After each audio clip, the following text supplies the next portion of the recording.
Assalamualaikum warahmatullahi wabarakatuh. Kembali lagi dengan saya Saskia Rafatudis di channel YouTube aku Saskia Rafatudis dalam episode tutorial and tips.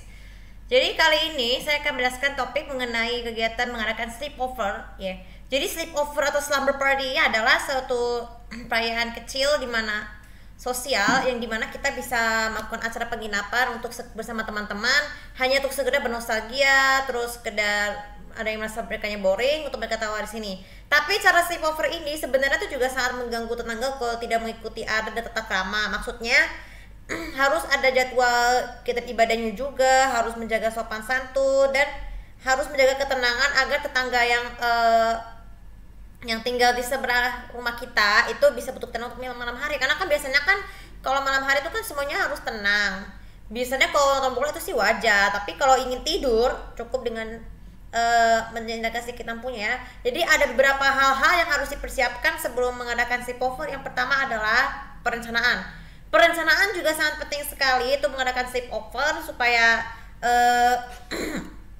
pelaksanaan acara sleepover kita bisa berjalan dengan lancar. Ditambah plus bagi yang beragama Islam ya, harus dengan kegiatan ibadah sholatnya, apalagi di bulan Ramadan. Tapi bulan Ramadan tuh jangan lakukan sleepover. Kenapa? Karena itu kan kita mau melakukan sholat tarawih itu pada waktu malam. Nah kalau yang biasanya aja cukup dengan perencanaannya yang sederhananya aja dan hanya bisa dilakukan minimal 1 hari saja. Kenapa kok 1 hari? Karena kalau lebih dari 2 hari, lebih dari sehari juga sebenarnya tidak baik karena anak-anak itu sangat membutuhkan kasih orang tuanya. Jika kita mau lebih peduli pada anak, pada teman kita yang masih punya orang tua.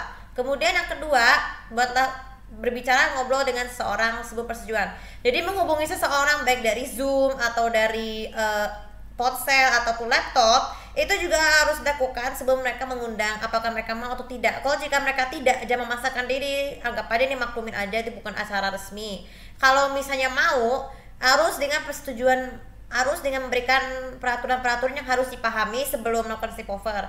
Kemudian yang ketiga, berhari-hari sebelum jauh hari sleepover jangan lupa kita siapkan makanan atau minuman yang pokoknya yang sederhananya aja, nggak usah yang berat-berat. Maksudnya kita bisa buat makanan sendiri dari rumah yang lebih simpel seadanya aja. Kalau misalnya kurang bisa beli di pasar, beli di mall, asal makanan tetap harus sehat supaya, dan cemilannya juga harus sehat. Kenapa kalau cemilan sehat?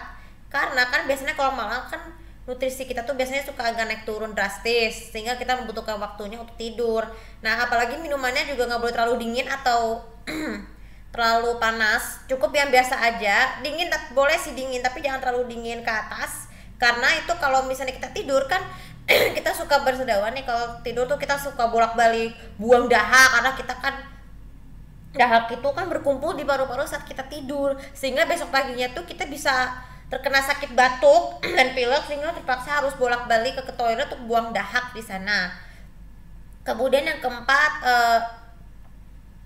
persiapkan sleeping mat yang aman. Jadi sleeping mat ini adalah sebenarnya seperti kasur sih, seperti spray, cuman ini bentuknya karpet yang biasa untuk senam. Tapi untuk sleeping mat yang khusus untuk tidur itu harus ada bantalnya, harus ada pemain itu siap dengan bantal dan selimut yang agak tebal supaya kalau mereka tidurnya di luar atau biasanya di kamar kosong yang nggak dipakai itu juga berguna juga untuk acara sleepover supaya pada saat mau tidur itu bisa muat juga kamarnya atau menyimpan baju-baju mereka yang mau nginap sleepover, menginap baju atau peralatan mandi di sekitarnya.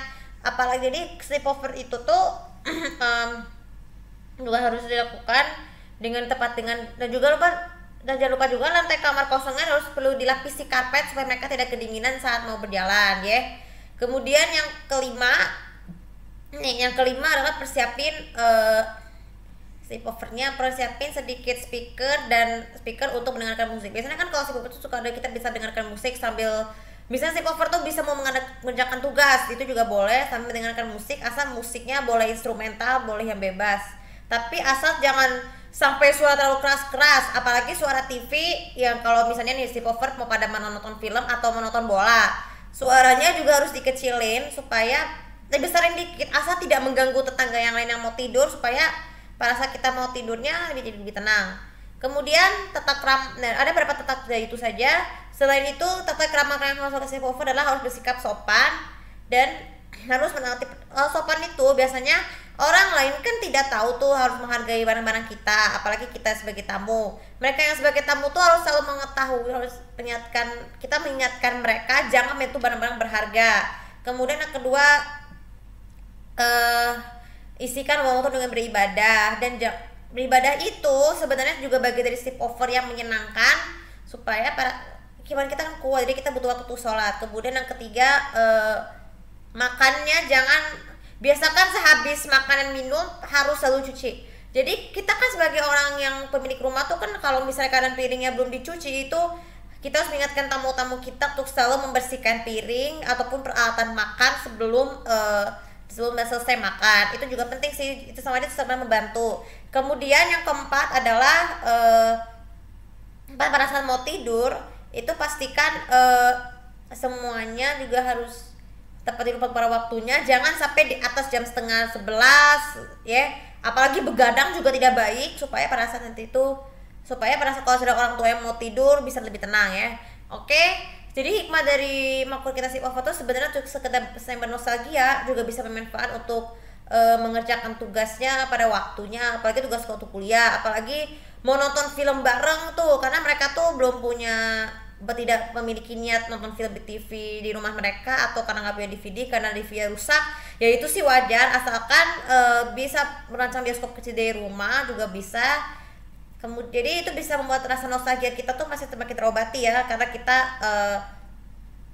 merasa habis kita wisuda kita selalu video ke teman-teman yang bisa sekolah di sana ya.